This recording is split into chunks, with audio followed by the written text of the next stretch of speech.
Hoje nós vamos falar sobre a morfologia interna do coração. Vamos identificar todas as estruturas que existem dentro dos átrios e dos ventrículos. Em uma aula anterior, a gente já falou sobre a morfologia externa. Essa aula chama Posição Anatômica e Morfologia Externa do Coração. Eu vou deixar o link na descrição desse vídeo para vocês visualizarem essa aula, mas não vai agora não. Termina de assistir essa e depois que terminar essa, vai revisar a morfologia externa do coração. Então, só para a gente localizar, né, revisar rapidamente a morfologia externa, vou marcar aqui. Ventrículo direito, átrio direito. Preciso virar para visualizar o ventrículo esquerdo e o átrio esquerdo. Mas o nosso objetivo dessa aula hoje é visualizar o coração internamente. Então, quando eu retiro aqui a parede anterior do ventrículo, como essa imagem que está sendo mostrada, eu posso verificar que o coração tem uma parede, né? E essa parede tem camadas. Vamos ver um vídeo aqui rapidinho sobre as camadas da parede cardíaca. Né? Então, o nosso coração ele tem 3 camadas. A camada mais externa é chamada de epicárdio. Ela é uma das membranas do pericárdio. O pericárdio é dividido em fibroso e seroso. O seroso é dividido em lâmina parietal e lâmina visceral. A lâmina visceral é que é coladinha com o miocárdio e por isso ela é chamada também de epicárdio. A gente gravou um vídeo curtinho sobre o pericárdio, mostrando as suas camadas. Eu vou deixar o link desse vídeo também na descrição para que vocês possam visualizar. A camada mais espessa do coração é o miocárdio, é o músculo cardíaco. É ele que vai contrair e relaxar. E a camada mais interna é o endocárdio, que é contínuo com o endotélio dos nossos vasos sanguíneos, fazendo com que o nosso sistema circulatório seja um sistema tubular fechado, ou seja, o sangue nunca vai sair nem do coração ou dos vasos sanguíneos. Então, vamos voltar para a nossa imagem, aonde a gente vai visualizar aqui as estruturas internas dos ventrículos. De novo, parede do coração, epicárdio, miocárdio, endocárdio. O miocárdio é um músculo. Vê, olha o miocárdio da parede esquerda e o miocárdio da parede direita. O esquerdo é mais espesso. Por quê? Porque o ventrículo esquerdo vai bombear o sangue para o corpo todo, a grande circulação. E o ventrículo direito vai bombear o sangue só para o pulmão, pequena circulação. Então, o esquerdo faz mais força. Músculo que faz mais força se desenvolve mais. Então, a parede do ventrículo esquerdo é mais espessa que a do direito. Mas vamos voltar para as estruturas internas.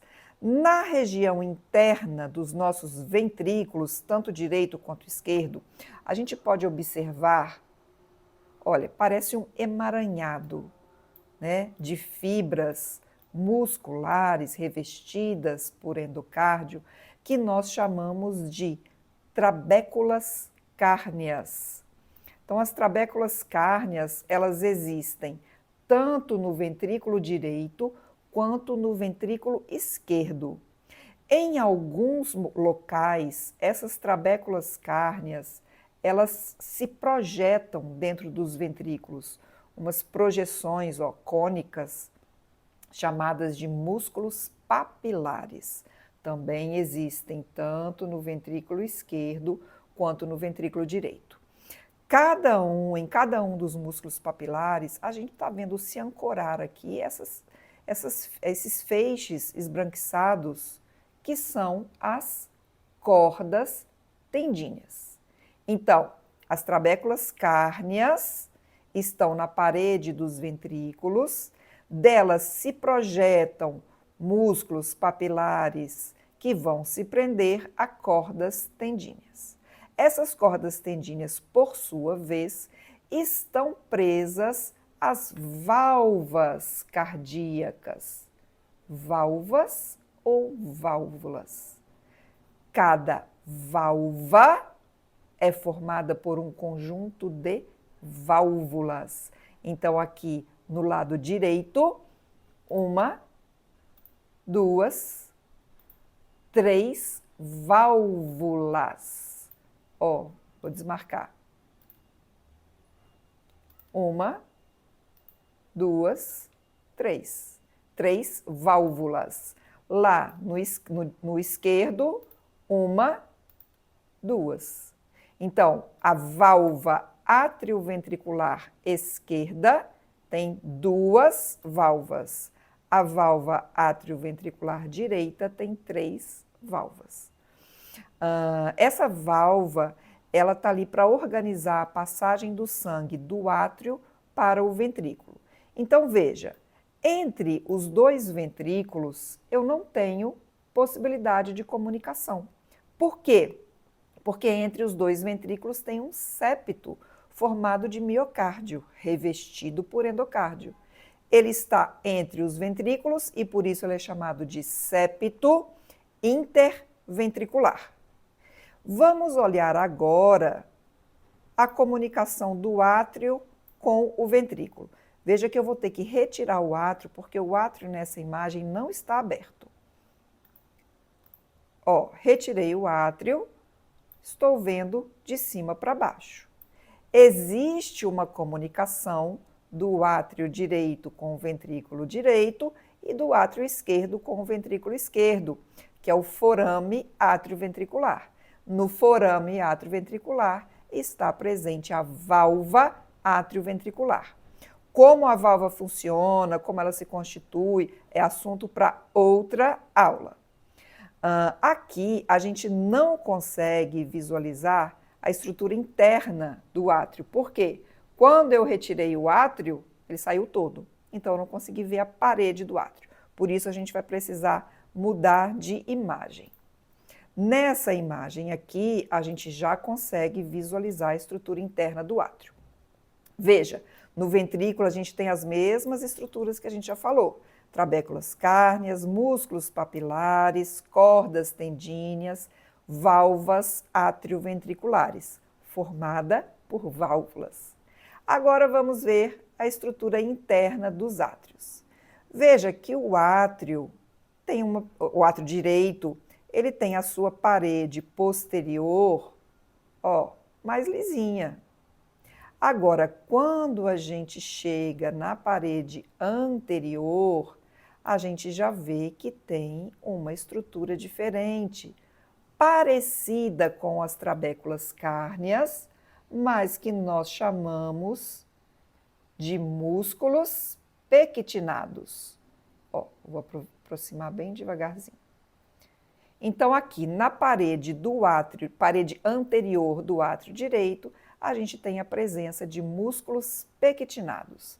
Se a gente olhar o átrio esquerdo, ele não tem esses músculos pectinados na sua parede. Ó, ele tem a sua parede lisa. Por quê? Porque no átrio esquerdo, os músculos pectinados se localizam somente dentro da aurícula. Vou trazer um pouquinho para cá. Ó, então, lá dentro da aurícula, a gente está vendo, ó, os músculos pectinados. Assim como ventrículos não se comunicam, né, direito e esquerdo, os átrios direito e esquerdo também não se comunicam. Também existe um septo. O septo entre os ventrículos é chamado de septo interventricular.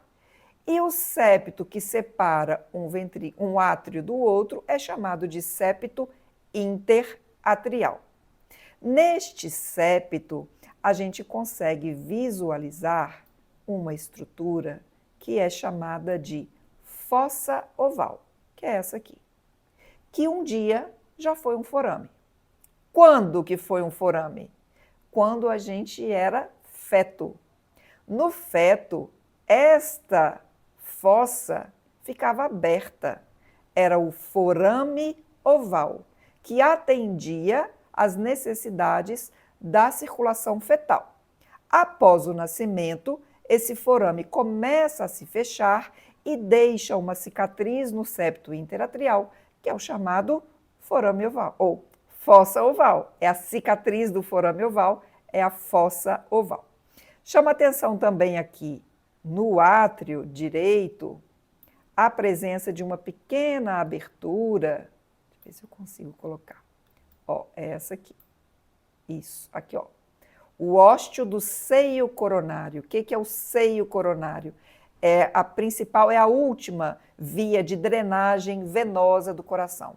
Então, todo o suprimento venoso do coração chega até o átrio direito pelo seio venoso, né? Então, aqui a gente tem o ósteo do seio venoso. Muito bem, aqui nós temos, então, as estruturas internas do nosso coração.